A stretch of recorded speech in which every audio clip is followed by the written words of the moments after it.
Ooh, a little flip, flippity dip. Ooh, yeah. All right, so I did the episode outside and it was terrible. Oh my goodness. Now I know why you guys ask for the mic. I listened to the episode all the way through and I wanted to tear my own ears off.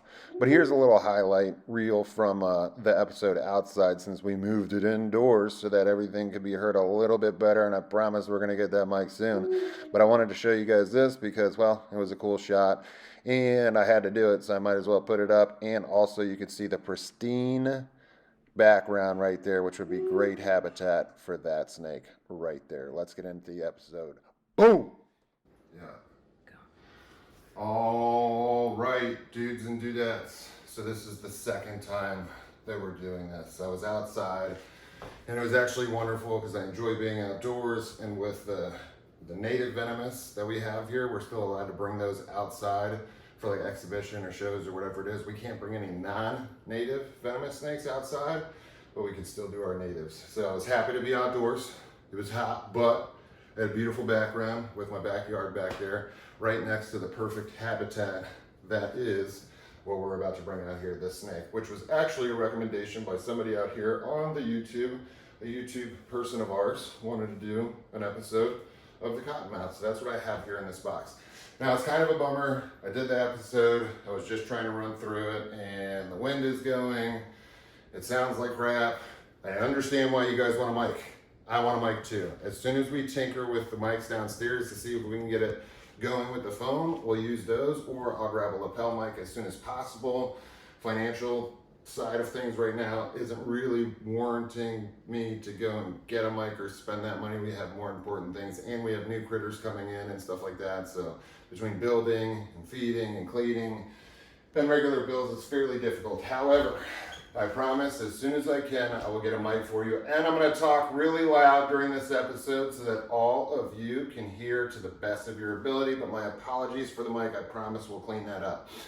Later on, we'll be getting into some more fancy edits. I have to deal with this Artless deal, which is why I got flagged last time I put the intro up, because whatever's going on with Artless, who's the company that I use for getting royalty-free songs and things that I can use on the videos, something's going on there. So for right now, it's just baseline videos, probably little to no edits, and no music, which is kind of a bummer, but we're gonna work our way into that as soon as I figure out what's going on with Artlist and YouTube, or if it's these other companies that keep tagging me up with the same music that they own, that Artlist owns. I don't know, but we're gonna figure it out and we'll get to that soon. But what's more important is what's in front of us right now. So this is the Echistrodon family. The Echistrodon family, I think, has about 8 species of snakes. Now the Echistrodon is the genus, and then the species would be afterwards. So anytime you see a Latin name or a scientific name, whatever you want to call it, you'll have the first name and the second name. The first name is the genus. The second name would be the actual species of the animal.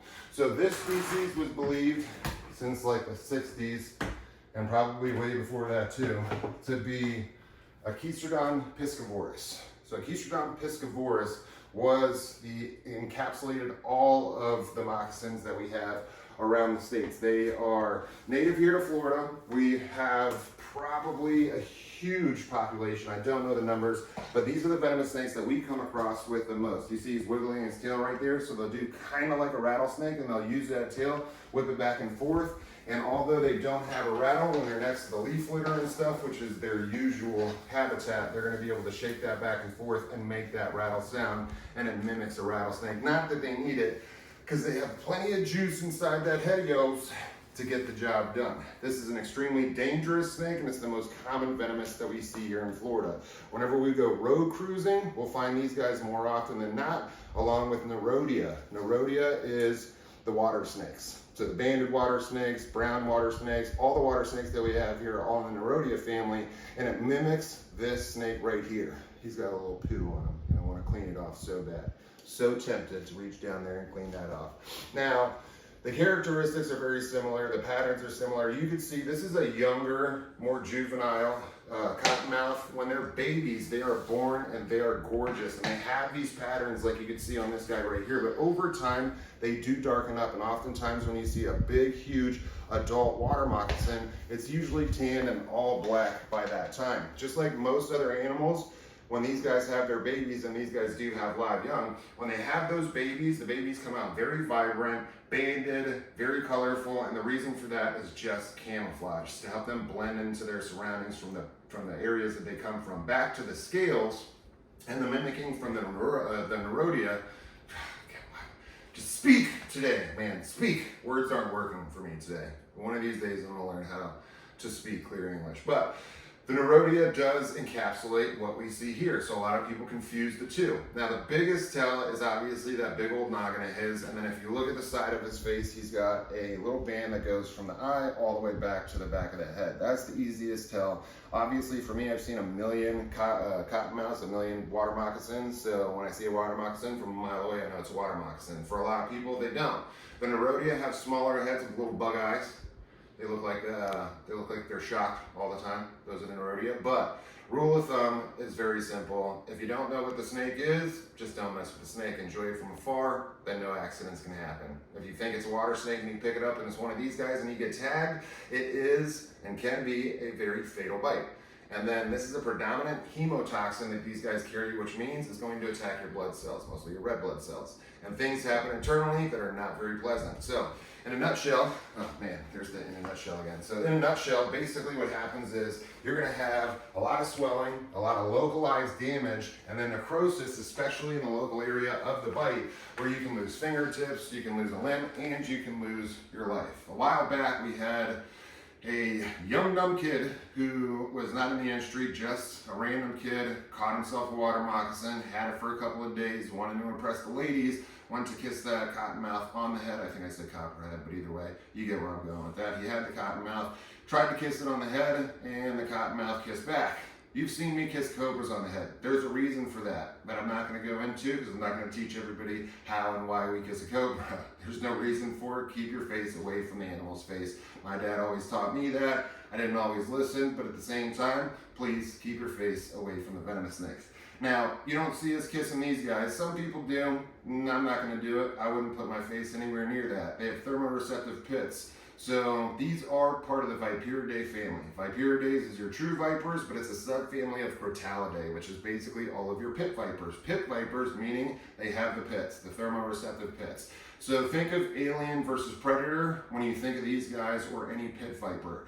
In the Echistrodon family, we have the Mexican canteals, we have the copperheads, all those guys, pit vipers, just like our rattlesnakes, pit vipers. And those guys have those heat-seeking pits, those thermoreceptive pits, that are basically going to seek out the heat for the prey that they hunt, and it also lights you up like a big balloon, so he knows exactly where I'm at all times, and he can deliver a well-placed bite. Now when I say well-placed bite, there's a difference. So if I get bit in my fingers and my hands, I'm going to have a problem for sure, and I could still die if I don't get to the hospital on time. However, in my hands, there's capillaries, there's little tiny veins and stuff like that, but the venom is going to travel a little bit slower than usual. A lot of people tell you to tourniquet the bite. You should never tourniquet the bite of a hemotoxic snake, because what you're going to do is if you tourniquet that bite, you're going to store all the venom in the one spot, and you want it to kind of travel through, because it's going to go, the swelling is going to go up. You're going to mark that swelling as you go up. If you were unfortunate to get bit by one of these guys, and you're going to go to the hospital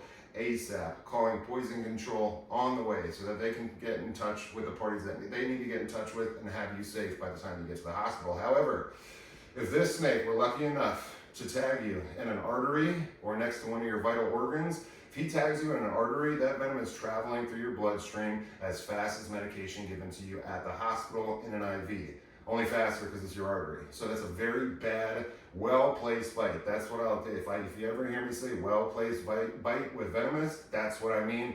That's a bite that can put you down relatively quickly. You'll have a lot more problems than you would if you got bit in your lower extremities. So you always got to be real careful. Now I'm going to go into a couple of different things before we put this guy up. Now, number one is we have 6 species of venomous snakes here in Florida. So we don't have much to worry about when it comes to venomous. And most of the time, you really got to go looking for them. Do these guys end up in people's backyards? Yeah, they sure do. But mostly when you get to areas that are bordering the Everglades. Once you get into the heavy city areas, kind of like where I lived and grew up in Broward, we looked for moccasins all the time. Me and my buddy Marco Zeno went to look for these guys everywhere in every canal. for years and years and years, and all we ever found was water snakes, black racers, rat snakes, things like that. Never did we come across the moccasin. So you really got to go into the Everglades to find these guys, and then the bordering areas of the Everglades, yes, you will find these guys in your backyard. You do have to be careful. Your dogs, cats, things like that, animals can get bit and destroyed. Where I live right now, we're in perfect habitat, and I'll show you the little clips from the video that we took before. There's gonna be some clips in there. I'll switch it back and forth.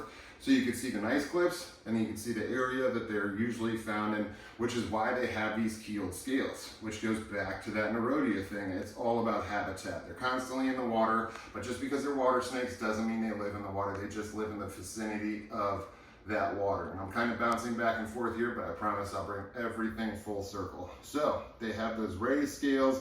They have similar patterns. You got to be careful. But our 6 venomous snakes here in Florida, we have the pygmy rattlesnake, the eastern diamondback rattlesnake, and then we have the canebrake or timber rattlesnake, and then we have the copperhead. We have the, what am I missing? Hold on.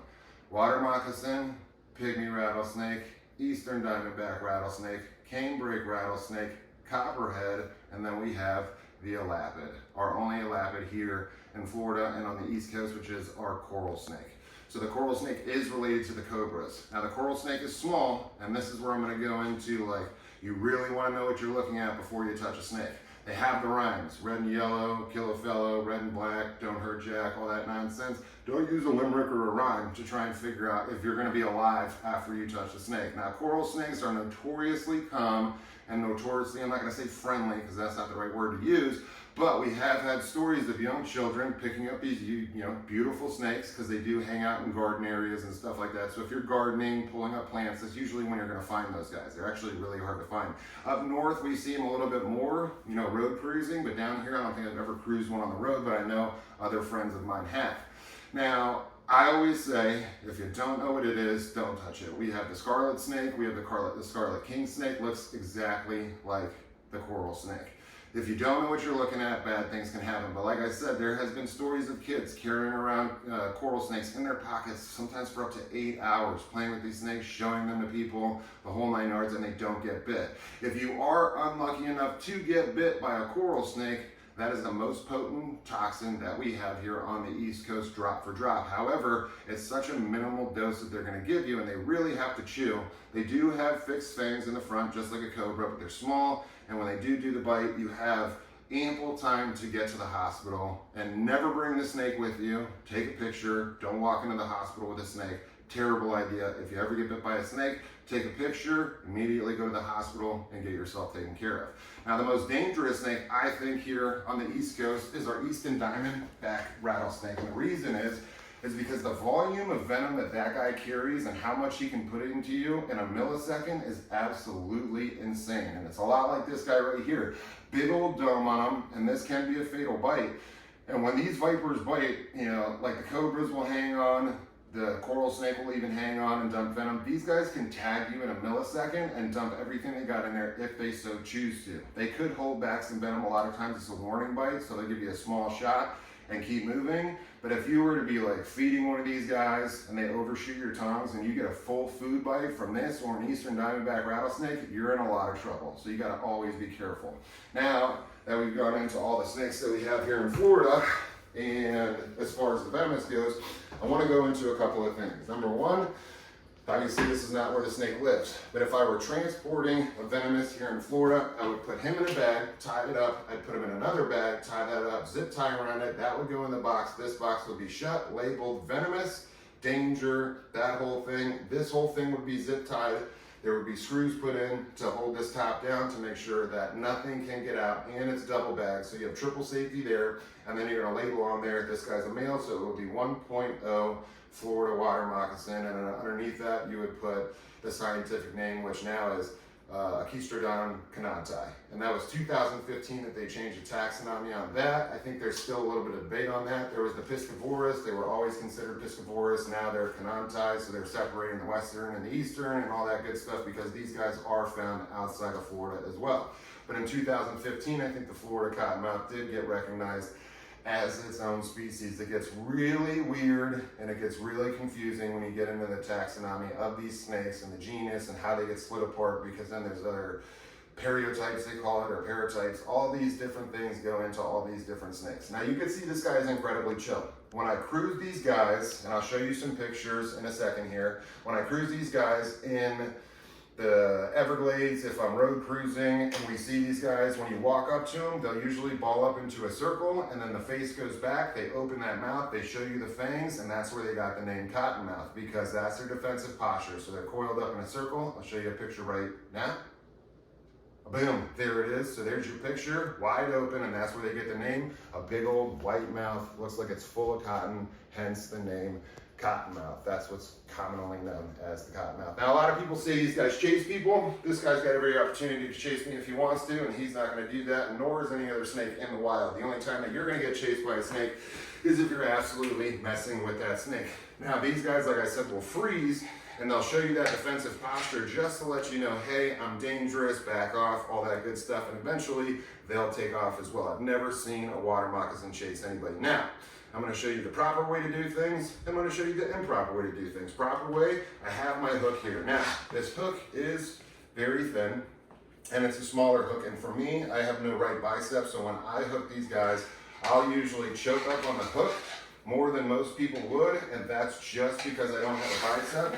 So I want to get underneath him, so I'll use this, get a little bit of tail, get the coil that I want, which is usually about a third away from his head, and then I'm going to pull him up. Now you see that I'm choked up, and now I'm a little bit uncomfortable, so back to the floor I go. I'm never going to release him unless he's on the floor. Now he's got my hook kind of stuck here, so I'm going to let him go ahead and get off the hook first, and I'll show you this one more time.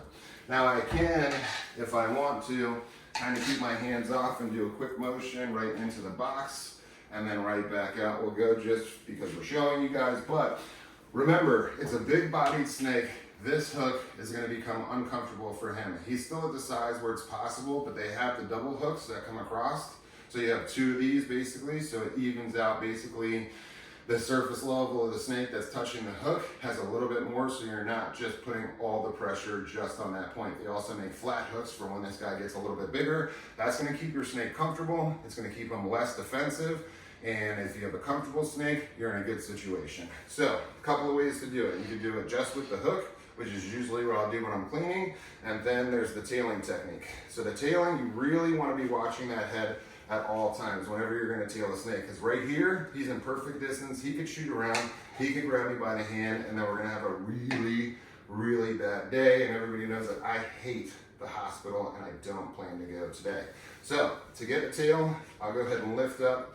Say he's got his tail coiled, so I'm going to lift up here. I'm going to let him do his thing, kind of slide out. I'm going to grab right here by the vent, and then I have a little control, and then I can hook basically again right at the third of that body, and you're going to put a little bit of tension, and that's going to slow him down and get him comfortable. And then sometimes I'll even wrap him over the top so that his body's not carrying that full weight just on the hook alone.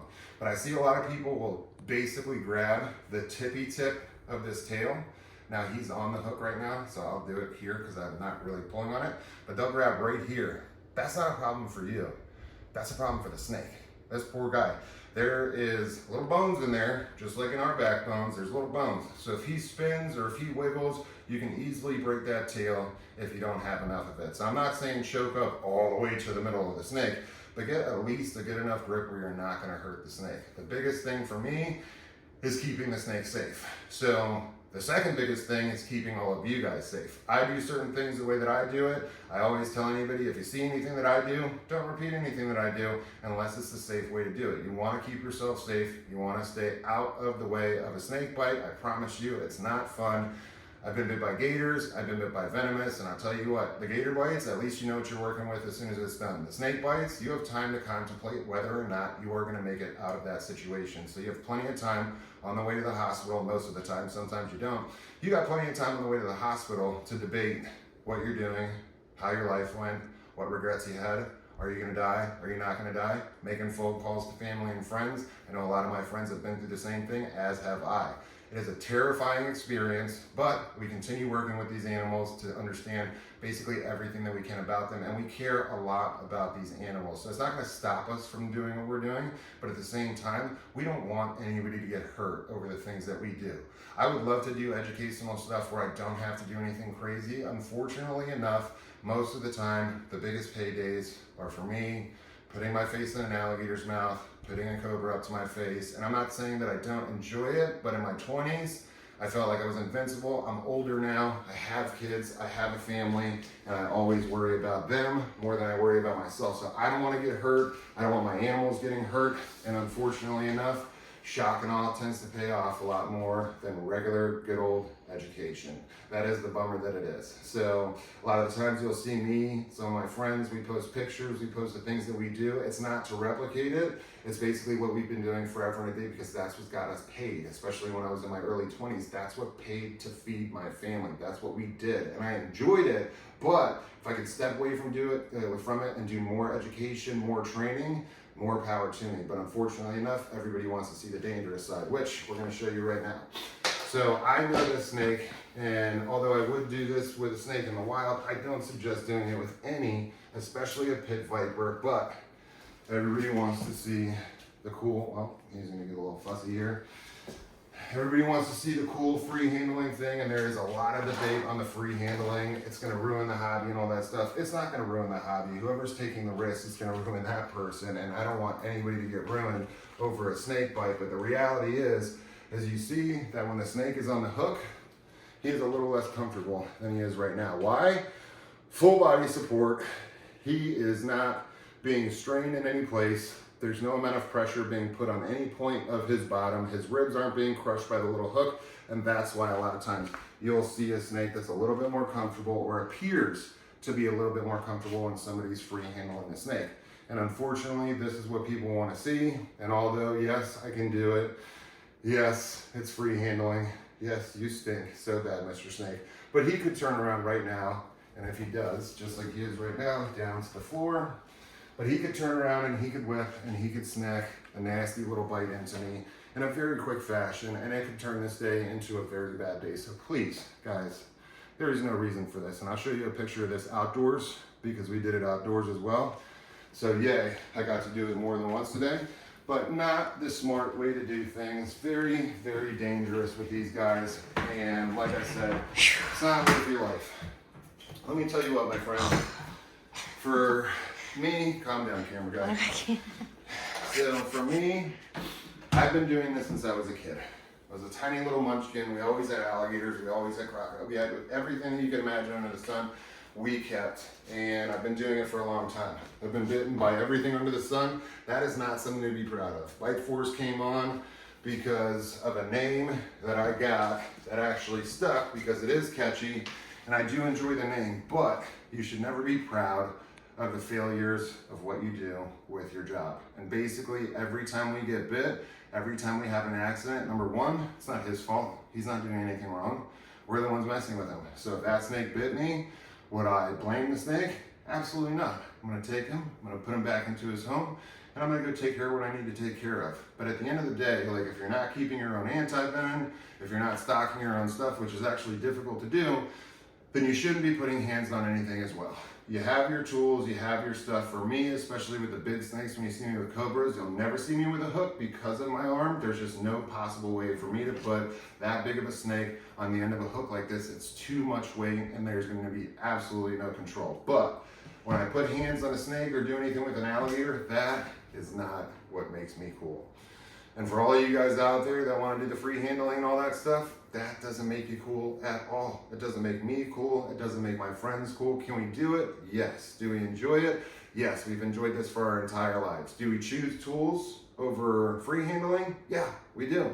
It's just that most of the stuff that gets put out, people are trying to make money. They're trying to do their thing. They're trying to provide themselves with a life. They're trying to provide for their families, whatever it may be.